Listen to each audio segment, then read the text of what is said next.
Assalamualaikum warahmatullahi wabarakatuh. Bismillah, alhamdulillahi wa kafa. Thumma salatu wassalamu ala sayyidina Muhammadin Mustafa wa ala alihi wa sahbihi al-izidki wal wafa, amma ba'd.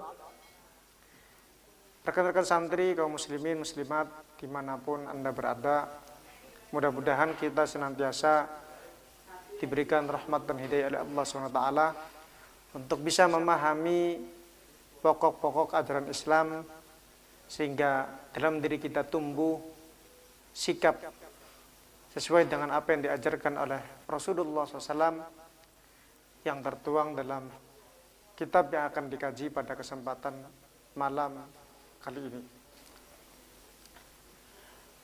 Tentunya kitab Arba'in Nawawi sudah sering kita kaji, sudah sering kita dengar, yang dikarang oleh tokoh ulama hadis Syekh Yahya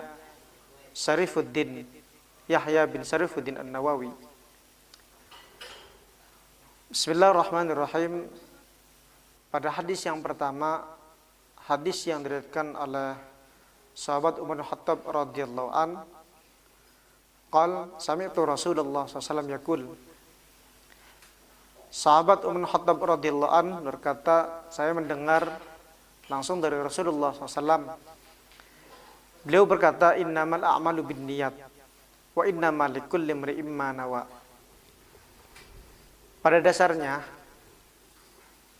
keabsahan nilai ibadah seseorang, keabsahan perbuatan ibadah seseorang itu ditentukan dari niatnya.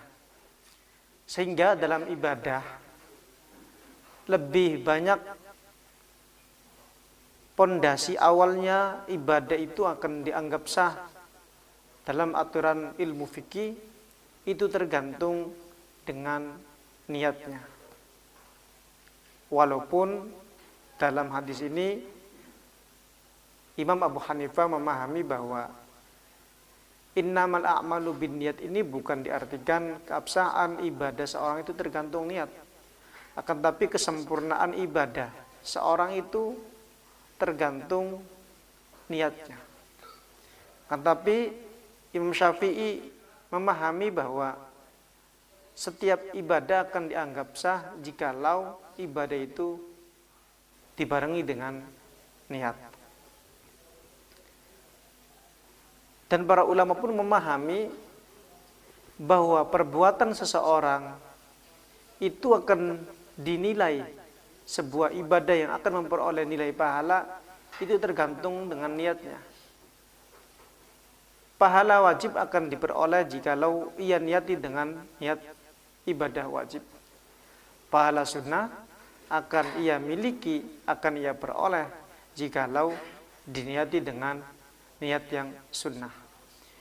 Sehingga niat merupakan satu hal yang penting untuk diperhatikan, karena dengan niat itulah seseorang akan bisa dianggap sah ibadahnya dan akan bernilai pahala di hadapan Allah SWT.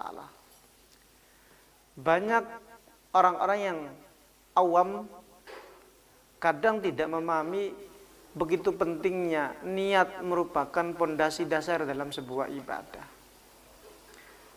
Sehingga Rasulullah pun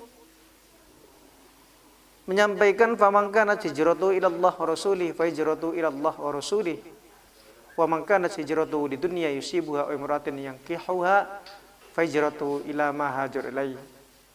Rawahu Imam Bukhari wa Muslim. Barang siapa yang berhijrah kepada Allah dan Rasulnya, dalam artian barang siapa seorang yang melakukan amal ibadah diniati untuk taat kepada Allah dan Rasulnya, maka yang ia peroleh adalah nilai pahala di sisi Allah Subhanahu wa taala.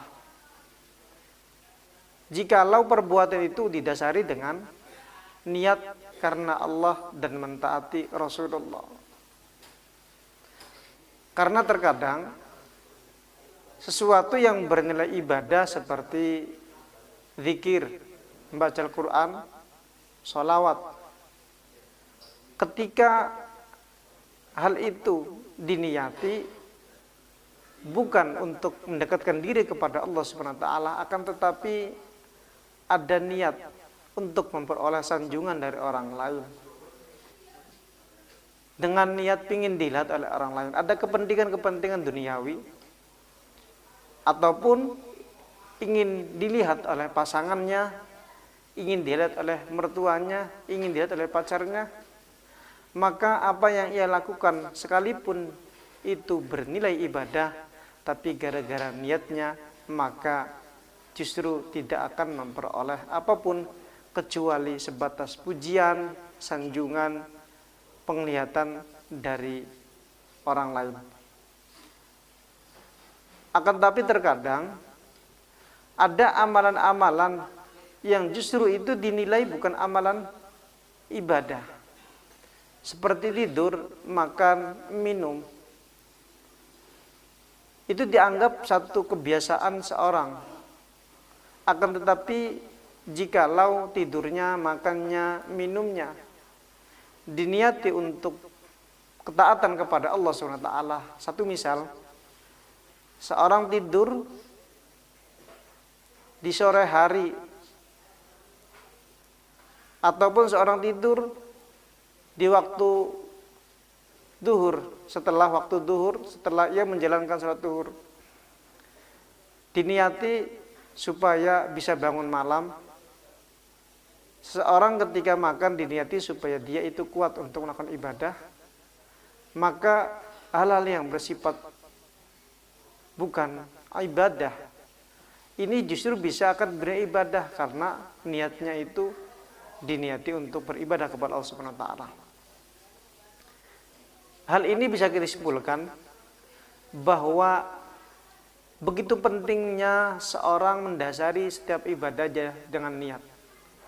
Karena niat itu sebagai patokan seorang untuk bisa dianggap sah ibadahnya, bisa bernilai pahala ibadahnya. Justru ketika niatnya itu jelek, niatnya untuk kepentingan duniawi, niatnya untuk kepentingan harta, pujian, dan sanjungan, justru semuanya akan sia-sia. Itulah kajian pada kesempatan kali ini dari kitab Arba'in Nawawi. Mudah-mudahan bisa bermanfaat bagi diri saya pribadi dan rekan-rekan santri kaum muslim muslimat dimanapun berada.